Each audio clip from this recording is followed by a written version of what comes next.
Hola amigos, ¿sabes qué está haciendo Jesús por nosotros en este momento?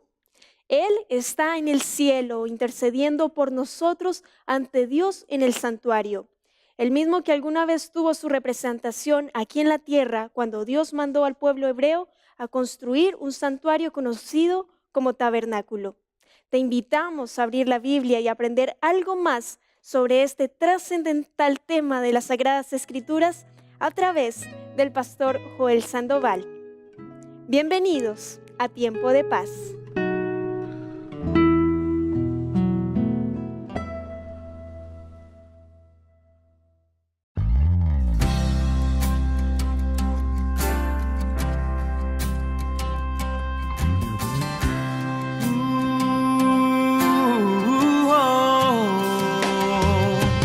Dios, alzamos las voces y suplicamos la santa unción. Nuestra vida a ti consagramos como ofrenda de adoración.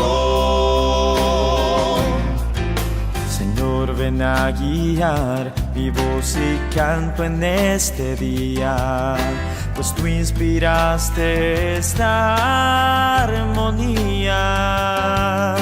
Postrado a tus pies, entrego lo que soy y lo que puedo hacer, confiando en tu poder. Oh. Dios, alzamos las voces y suplicamos la santa unción. Nuestra vida a ti consagramos como ofrenda de adoración. Señor, estoy aquí con el corazón abierto y solo quiero ser tu instrumento. Usa tú mi voz para el mundo proclamar tu amor que me salvó y me da la libertad. Jesús, hoy vengo a ti en humilde oración a disfrutar tu paz y comunión. Solo por tu gracia recibo tu perdón y hoy con emoción un hijo tuyo soy.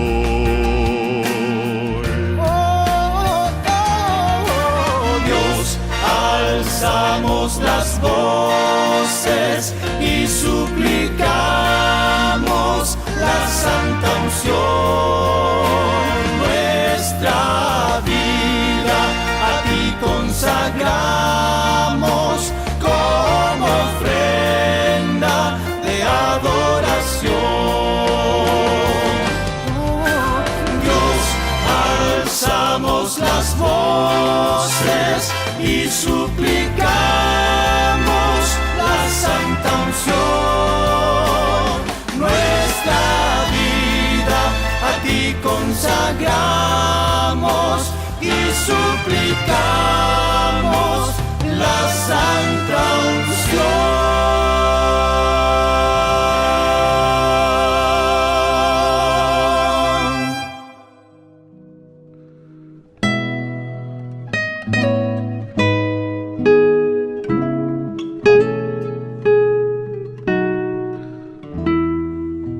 Es un gusto poder saludarles nuevamente para poder compartir estos momentos de tiempo de paz, donde queremos estudiar la palabra de Dios, especialmente ya que estamos en esta serie de estudios de la Biblia con respecto al plan de salvación a través del santuario. Hemos podido ver los capítulos anteriores que el santuario no solamente está restringido para o desde Moisés, sino que desde el mismo momento en que el pecado entró a este mundo, el plan de salvación fue demostrado al ser humano a través precisamente del sistema de sacrificios. Después comenzó en el santuario un sistema aún más elaborado, producto de que el hombre se había olvidado de aquello que Dios quería para él. Así que nuevamente, ya que estamos retomando lo que hemos visto anteriormente, rápidamente les quiero invitar a la palabra de Dios para poder estudiar este tema que sea de gran bendición para nuestra vida, pero sin antes poder invitar a Dios para que pueda estar también ahí junto donde usted está. Querido Dios y Padre, muchas gracias te damos nuevamente por el privilegio de poder estar con nuestros amigos para estudiar tu palabra. Permite que los mensajes a través del Antiguo, Nuevo Testamento, podamos, Señor, descubrir aquellas verdades y poder tomar decisiones conforme a esas verdades para nuestra vida, para que sea de gran bendición. Lo pedimos en el nombre de Jesús. Amén. ¿Tiene usted su Biblia? Le invito para que juntos podamos abrirla y poder estudiar en el día de hoy. Hay un texto en la Biblia, en el capítulo 18 del libro de Apocalipsis, que dice, es un texto conocido, yo quiero leérselo, que habla acerca de la gloria de Dios. Y dice, después de esto vi otro ángel que descendía del cielo con gran poder y la tierra fue alumbrada con su gloria. Es un lenguaje profético en donde el Apocalipsis nos menciona que muy pronto toda la tierra va a ser llena de la gloria de Dios. Hoy en día queremos hablar acerca de la gloria de Dios, pero vista desde un trasfondo con respecto al santuario. Antes que me acompañen al libro de Juan, el primer capítulo nos da algo realmente extraordinario, porque el apóstol Juan, al escribir el Evangelio en el primer capítulo, nos está hablando acerca de Cristo Jesús, su preexistencia, su eternidad. Por ejemplo, dice en el principio era el Verbo y el Verbo estaba con Dios y el Verbo era Dios. Pero en el versículo 14 dice, y el Verbo se hizo carne y habitó entre nosotros, lleno de gracia y de verdad, y vimos su gloria, gloria como del unigénito del Padre. Apocalipsis dice que la tierra va a estar llena de la gloria de Dios. El libro de Juan dice que Cristo Jesús, cuando se encarnó y vino a este mundo, aquel Hijo de Dios preexistente, eterno, misma esencia que Dios Padre, vino a este mundo y Juan dice, y vimos su gloria, gloria como del unigénito del Padre. Obviamente el apóstol Juan está haciendo mención a la gloria de Dios, Hijo, una gloria velada. Es como si toda esa gloria excelsa, esa luz maravillosa de Cristo Jesús, previo a la primera venida a esta tierra, a su encarnación, es como si toda esa gloria al venir a este mundo la cubrió con un manto llamado humanidad.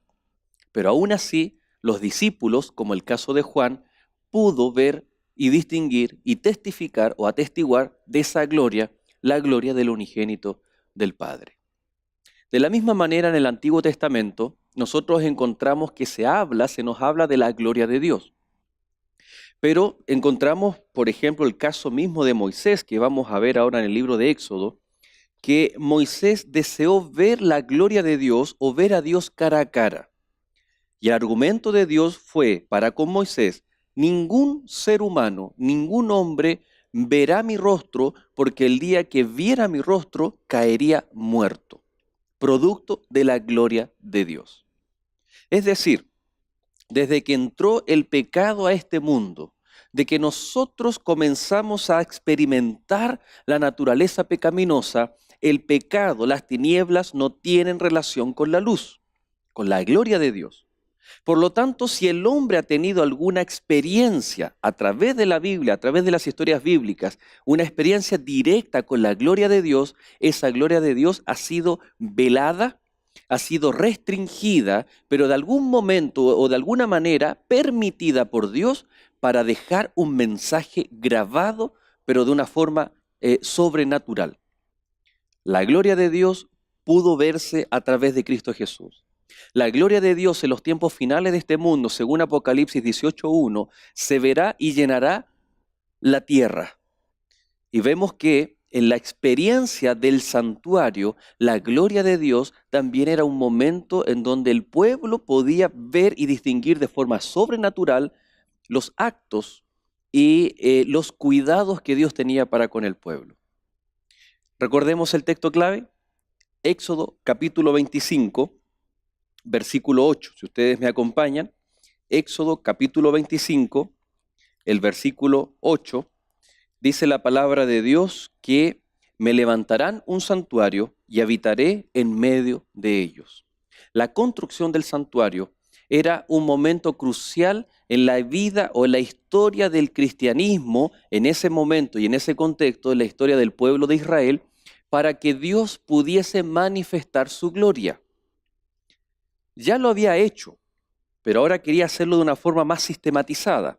¿Cómo Dios lo había hecho? Si vamos en la historia un poco para atrás, de forma más íntima, más individual, cuando Dios ve a Moisés que estaba allí pastoreando en el desierto de Madián y de pronto una zarza comienza a arder y no se consumía. Ahí nosotros vemos la manifestación de la gloria de Dios de forma sobrenatural para llamar la atención y grabar una enseñanza, en este caso un llamado en el corazón de Moisés.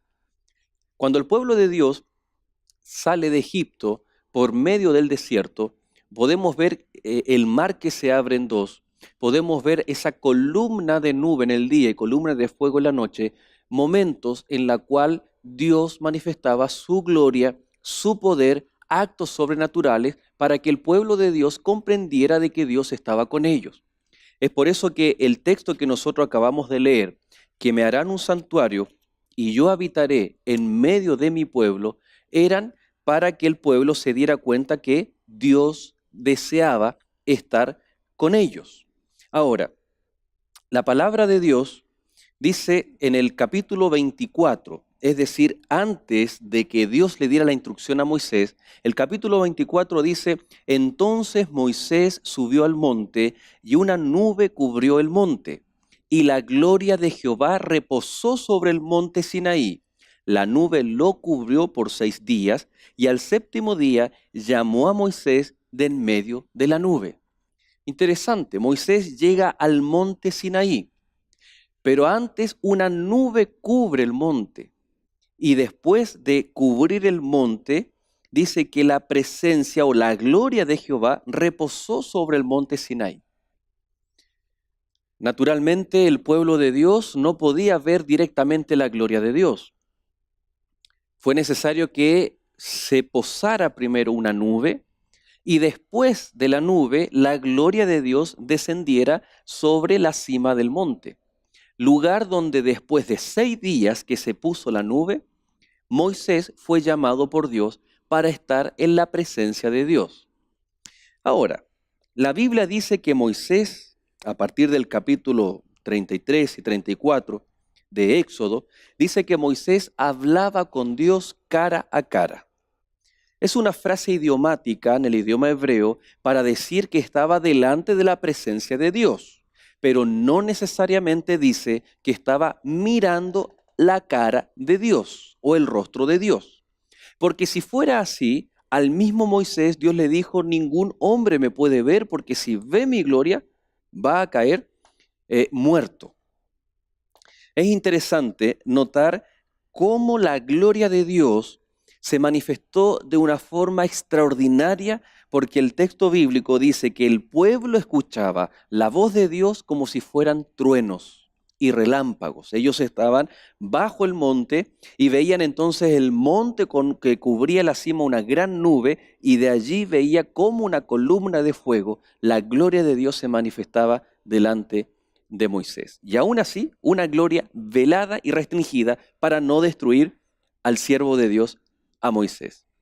Ahora, fíjense ustedes que el texto bíblico señala que después de la construcción del santuario, Dios pidió algo. Todos los detalles fueron construidos sobre el santuario, pero llegó un momento en que la gloria de Dios llenó el templo. Esa nube fue la que se posó esta vez desde el lugar santísimo donde estaba el arca para llenar todo el templo. Lugar donde nadie podía entrar ni salir mientras la nube estuviese en todo el templo. La presencia de Dios estaba corroborando y adoptando el santuario como aquel lugar donde Él iba a estar habitando en medio de su pueblo. Queridos amigos, aquí nosotros vemos la esencia del santuario, la esencia de Dios, que es venir al encuentro de su pueblo, estar conviviendo con su pueblo. Aquel versículo que leíamos al comienzo de Éxodo 25:8, y harán un santuario y yo habitaré, es el mismo verbo, es la misma intencionalidad con la cual el apóstol Juan escribe, y el verbo se hizo carne y habitó en medio de nosotros. Es la misma idea. Dios en el santuario, habitando en medio de su pueblo a través del santuario, a través de esa gloria que se manifestó desde la zarza, se manifestaba en la nube, en la columna de fuego en el desierto y en el monte Sinaí. La misma gloria fue la prometida y la que inundó el santuario para oficializar e inaugurar el lugar en el cual Dios iba a estar con su pueblo en medio de ellos. Ahora entendemos las palabras del apóstol Juan cuando él dice que al ver a Cristo Jesús encarnándose como el Mesías, el Cordero de Dios, él también fue reconocido y se dijo, habitó en medio de nosotros y vimos su gloria. Una gloria velada, restringida.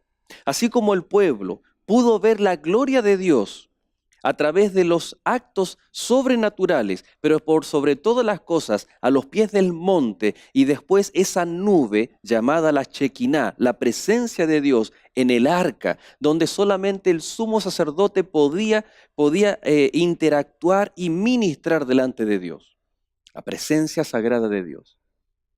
El texto bíblico también nos muestra, nos señala de que ante esa presencia el sumo sacerdote podía comunicarse con Dios.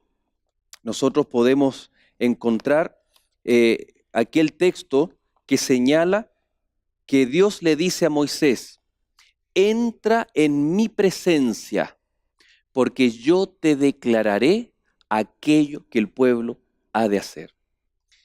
Posteriormente, cuando los sumos sacerdotes tenían sus vestiduras ya todo elaborado, era en la presencia de Dios, en la presencia de la gloria de Dios, que el sacerdote se manifestaba, o se presentaba, mejor dicho, y Dios se manifestaba a través de sus vestiduras.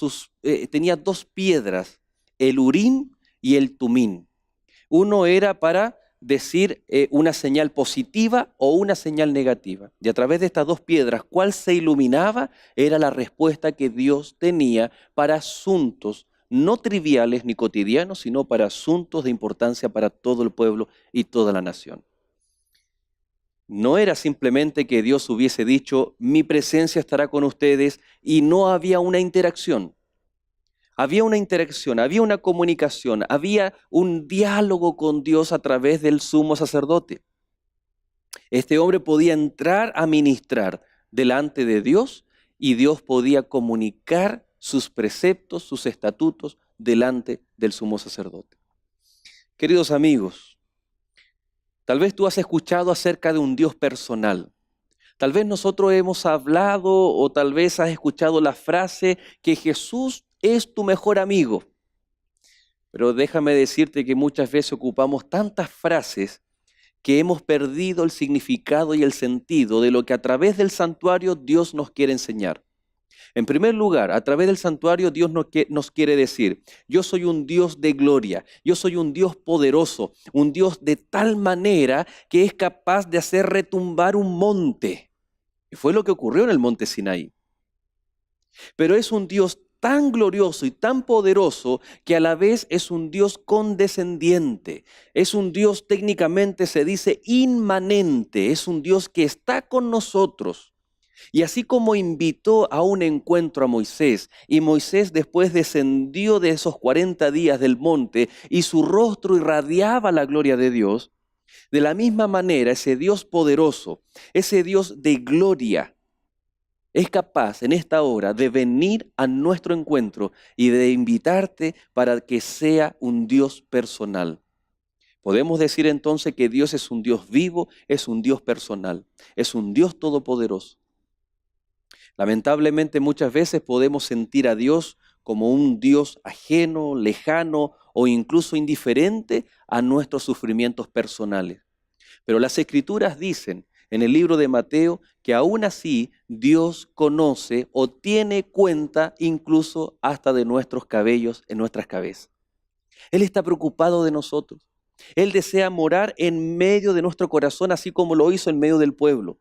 Pero no fue un Dios distante e indiferente, fue un Dios activo, fue un Dios que interactúa con la historia de sus hijos. Es un Dios que cuando conoce tu historia, Él es capaz de interactuar, es capaz de afectar positivamente nuestra historia, nuestra línea de tiempo.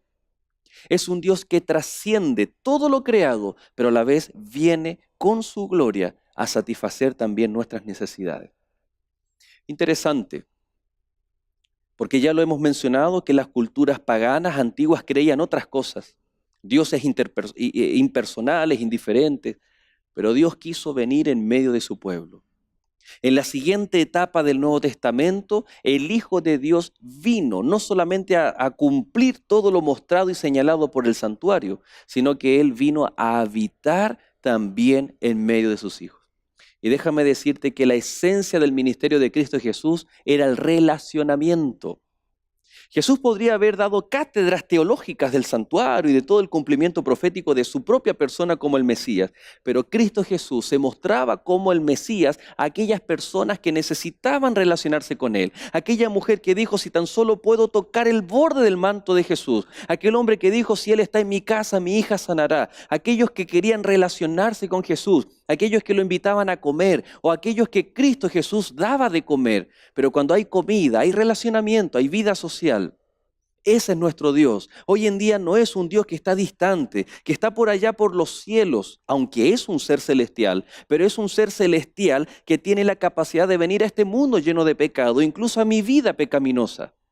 Ese Dios personal que dijo, yo quiero hablarle y estar en medio de mi pueblo y hablarle a mi pueblo, hoy en día es un Dios, es Cristo Jesús, que hoy quiere venir a tu corazón, relacionarse contigo, pero también hablarte a través de su palabra para que nosotros podamos aceptar su voluntad.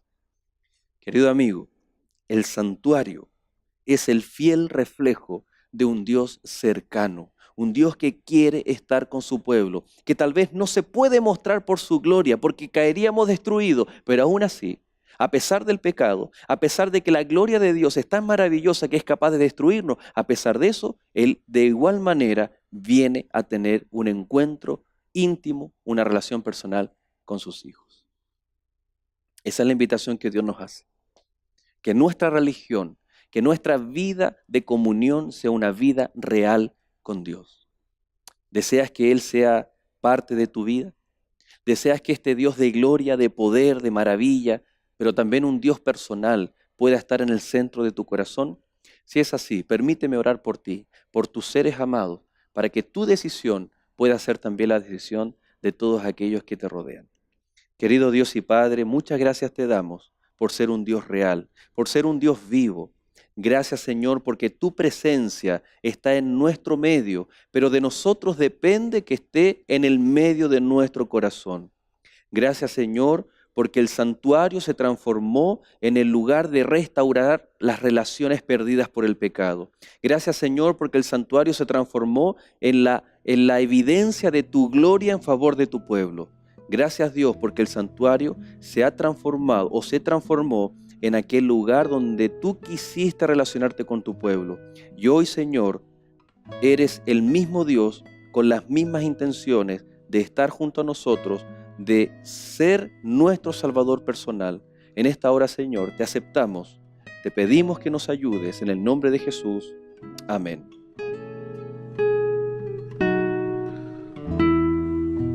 Espero que este mensaje inspirado haya traído luz, esperanza y amor para tu vida.